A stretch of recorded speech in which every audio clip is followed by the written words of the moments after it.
السلام علیکم پیارے دوستو، سچے قصے سننے کے لیے ہمارے چینل کو سبسکرائب کریں۔ بسم اللہ الرحمن الرحیم۔ حضور صلی اللہ علیہ وسلم کا ارشاد ہے کہ 3 آدمیوں کی دعا رد نہیں ہوتی، ایک روزے دار کی افطار کے وقت، دوسرے عادل بادشاہ کی دعا، تیسرے مظلوم کی، جس کو حق تعالی شانہ بادلوں سے اوپر اٹھا لیتے ہیں اور آسمان کے دروازے اس کے لیے کھول دیے جاتے ہیں، اور ارشاد ہوتا ہے کہ میں تیری ضرور مدد کروں گا، گو کسی مصلحت سے کچھ دیر ہو جائے۔ در منصور میں حضرت عائشہ رضی اللہ عنہا سے نقل کیا ہے، جب رمضان آتا تھا تو نبی کریم صلی اللہ علیہ وسلم کا رنگ بدل جاتا تھا اور نماز میں اضافہ ہو جاتا تھا اور دعا میں بہت عاجزی فرماتے تھے اور خوف غالب ہو جاتا تھا۔ دوسری روایت میں فرماتی ہیں کہ رمضان کے ختم تک بستر پر تشریف نہیں لاتے تھے۔ ایک روایت میں ہے کہ حق تعالی شانہ رمضان میں عرش کے اٹھانے والے فرشتوں کو حکم فرما دیتے ہیں کہ اپنی اپنی عبادت چھوڑ دو اور روزے داروں کی دعاؤں پر آمین کہا کرو۔ بہت سی روایات میں رمضان کی دعا کا خصوصیت سے قبول ہونا معلوم ہوتا ہے، اور یہ بے تردد بات ہے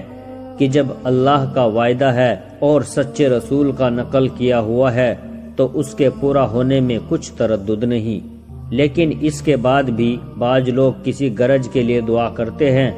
مگر وہ کام نہیں ہوتا،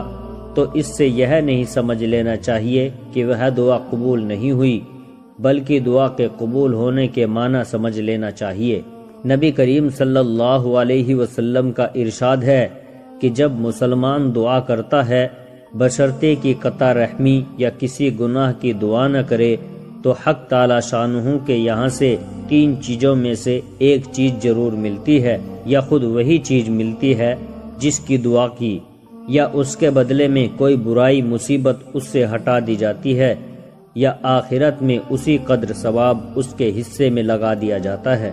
ایک حدیث میں آیا ہے کہ قیامت کے دن حق تعالی شانہ بندے کو بلا کر ارشاد فرمائیں گے کہ اے میرے بندے، میں نے تجھے دعا کرنے کا حکم دیا تھا اور اس کے قبول کرنے کا وعدہ کیا تھا، تو نے مجھ سے دعا مانگی تھی، وہ عرض کرے گا کہ مانگی تھی۔ اس پر ارشاد ہوگا کہ تو نے کوئی دعا ایسی نہیں کی جس کو میں نے قبول نہ کیا ہو، تو نے فلاں دعا کی تھی کہ فلاں تکلیف ہٹا دی جائے، میں نے اس کو دنیا میں پورا کر دیا تھا، اور فلاں غم کے دفع ہونے کے لیے دعا کی تھی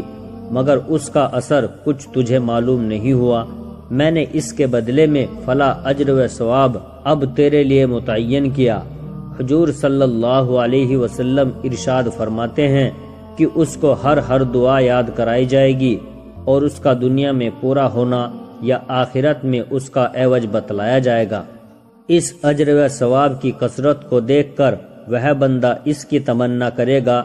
کہ کاش دنیا میں اس کی کوئی بھی دعا پوری نہ ہوئی ہوتی کہ یہاں اس کا اس قدر اجر ملتا۔ غرض دعا نہایت ہی اہم چیز ہے، اس کی طرف سے غفلت بڑے سخت نقصان اور خسارے کی بات ہے، اور ظاہر میں اگر قبول کے آثار نہ دیکھے تو بد دل نہ ہونا چاہیے۔ اس کے ساتھ دوسری ضروری اور اہم بات قابل لحاظ یہ ہے کہ بہت سے مرد اور عورتیں تو خاص طور سے اس مرض میں مبتلا ہیں کہ بسا اوقات غصے اور رنج میں اولاد وغیرہ کو بد دعا دیتے ہیں۔ یاد رکھیں کہ اللہ جل شانہ کے عالی دربار میں بعض اوقات ایسے خاص قبولیت کے ہوتے ہیں کہ جو مانگو مل جاتا ہے۔ یہ احمق غصے میں اول تو اولاد کو کوستی ہیں، اور جب وہ مر جاتی ہے یا کسی مصیبت میں مبتلا ہو جاتی ہے تو پھر روتی پھرتی ہیں، اور اس کا خیال بھی نہیں آتا کہ یہ مصیبت خود ہی اپنی بد دعا سے مانگی ہے۔ نبی کریم صلی اللہ علیہ وسلم کا ارشاد ہے کہ اپنی جانوں اور اولاد کو، نیز مال اور خادموں کو بد دعا نہ دیا کرو، مبادا اللہ کے کسی ایسے خاص وقت میں واقع ہو جائے جو قبولیت کا ہے۔ بالخصوص رمضان المبارک کا تمام مہینہ تو بہت ہی خاص وقت ہے، اس میں اہتمام سے بچنے کی کوشش اشد ضروری ہے۔